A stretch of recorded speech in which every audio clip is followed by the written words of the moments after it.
ایک بات یہ کہی صحابہ کی جماعت نے کہ ہمارا مزاج یہ ہے، ایک صفت ہمارے اندر یہ ہے کہ اگر ہمارے دشمن پر کوئی مصیبت آتی ہے تو ہم اس سے خوش نہیں ہوتے، کہ ہمارے دشمن پر کوئی مصیبت آتی ہے ہم خوش نہیں ہوتے. یہ بہت اہم بات ہے میرے دوستو عزیزو. بڑے غم افسوس کی بات یہ ہے کہ اس زمانے میں مسلمانوں کا جذبہ غیروں کے بارے میں صحابہ اکرام کے جذبے سے بہت مختلف ہو گیا. دیکھو میری بات یاد رکھو، اس کام کو صحابہ کے جذبے کے بغیر کرنا کوئی نتیجہ ظاہر نہیں کرے گا. اس کام سے جو خیر باعتبار امت کے آنی ہے اور اس کام کے ذریعے سے جو انسانیت کو ہدایت ملنی ہے، اس کے لیے پہلی شرط یہ ہے کہ جب تک اس کام کے کرنے والوں کا خصوصاً اور عام مسلمان کا عموماً یہ اپنے دل کا جذبہ تمام غیروں کے لیے اور ساری انسانیت کے لیے وہ جذبہ بنائیں جو جذبہ محمد صلی اللہ علیہ وسلم اور آپ کے صحابہ کا تھا. اگر وہ جذبہ نہیں ہے تو سچی بات بتا دوں کہ خدا کی قسم پھر ہم داعی نہیں ہیں. میرے دوستو عزیزو، میں نے ایک بات عرض کی ہے کہ صحابہ نے آ کر یہ کہا کہ اگر ہمارے دشمن پر کوئی مصیبت آتی ہے ہم اس سے خوش نہیں ہوتے. آج اگر غیروں پر کوئی بلا کوئی مصیبت آ جاوے مسلمان خوش ہو جاتے ہیں. اس کا مطلب یہ ہے کہ ہمارے دلوں میں انسانیت کے لیے وہ غم نہیں ہے جو صحابہ کے دلوں میں تھا، اور ہمارا غیروں کے ساتھ وہ معاملہ نہیں ہے جو معاملہ صحابہ کا تھا کہ مشرک بیڑیوں میں بندھا ہوا ہے، لاؤ دسترخوان اس کے قریب بچھا لو، جس کے ہاتھ میں کوئی نرم روٹی آوے وہ سب سے پہلے مشرک کو دے، ہمارا مہمان ہے، ہمارا مہمان پہلے اس کو دو. اللہ اکبر.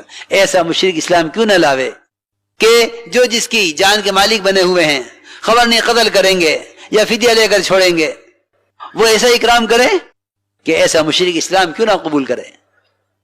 میرے دوستو عزیزو، اب ہمارے فیصلے ہونے لگے ہیں قوم اور دوست اور متعلقین کے اعتبار سے. جب ایسے فیصلے ہوں گے تو اللہ تعالی ایسے لوگوں کو انسانیت کی ہدایت کا ذریعہ نہیں بنائیں گے. حاکم بنتے ہو اس شرط پر حاکم بنائیں گے جو ہم کہیں گے وہ کرنا ہوگا. قاضی بنتے ہو تو اس شرط پر قاضی بنائیں گے جو ہم کہیں گے وہ کرنا ہوگا. نہیں، غیروں کے اسلام میں آنے کا راستہ یہ نہیں ہے. اگر حق غیر مسلم کا ہے تو مسلمان کے خلاف فیصلہ کرنا ہوگا. اگر حق غیر مسلم کا ہے تو مسلمان کے خلاف فیصلہ کرنا ہوگا اگر نجات چاہتے ہو. دیکھو تو صحیح، حضرت علی رضی اللہ تعالیٰ عنہ کا جھگڑا ایک غیر مسلم سے، یہودی سے. یہودی کہتا ہے زرہ میری ہے، حضرت علی فرماتے ہیں میری ہے. چلو قاضی کے پاس گئے. قاضی شریح وہ حضرت علی کو دیکھ کے کھڑے ہو گئے. امیر المومنین آپ کیسے؟ تشریف لائیے، کیا حکم ہے، کیا خدمت ہے؟ سوچتا ہوگا یہودی تو یہاں کہاں پھنس گیا، ان کا بنایا ہوا قاضی ہے، ان کی خدمت کے لیے کھڑا ہو گیا ہے، اب تیرے حق میں کیا فیصلہ ہوگا؟ علی رضی اللہ تعالیٰ عنہ کو بٹھایا قاضی نے اپنی کرسی پر، جج کی کرسی پر حضرت علی بیٹھے اور قاضی نیچے بیٹھا یہودی کے برابر میں، اور نیچے بیٹھ کے پوچھا مومنین کیا حکم ہے؟ فرمایا زرہ میری ہے. اور حضرت علی جھوٹ نہیں بول سکتے، زرہ میری ہے. قاضی نے کہا گواہ بتائیے، کہ گواہ میرا بیٹا حسن گواہی دے گا.